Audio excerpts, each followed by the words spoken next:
There's an addiction to alcohol, to drugs, to porn, to your phone, an addiction to food.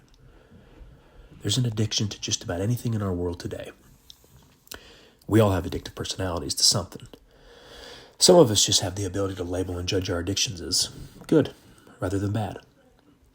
There is a root addiction that very few speak about, an addiction that causes all the other addictions just mentioned, an addiction that most would not consider an addiction.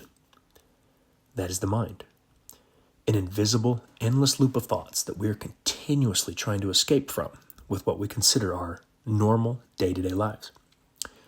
Where do your thoughts come from? Where do they go? Why do you think as a Republican, but your friend thinks like a Democrat?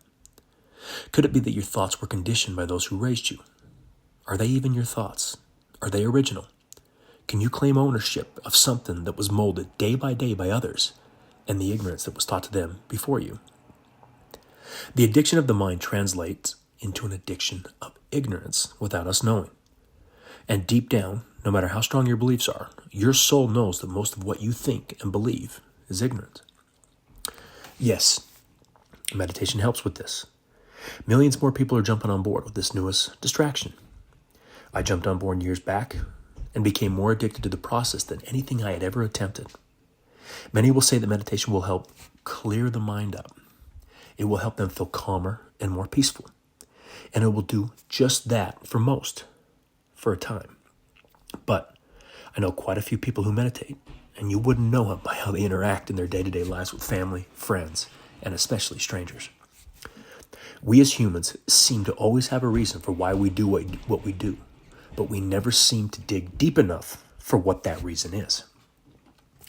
The quick fixes, a shortcut, the life hacks everyone speaks about and puts on YouTube have created a species of crackheads looking for their next spiritual fix. If we dug a little deeper and were honest with ourselves, we would see meditation is about seeing more clearly of who we are, not about clearing the mind. We would see all we do in this world is merely a distraction to keep us from our minds and our thoughts. We escape with alcohol, doing drugs. That includes psychedelics, which has become the latest spiritual way to escape. Watching porn, watching TV we claim to care about.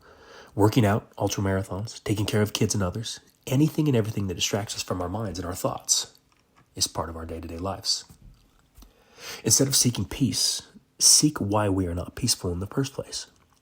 Once we understand why we do what we do and the meaning and purpose we create to keep doing it is seen through, life becomes more about the experience rather than the distraction.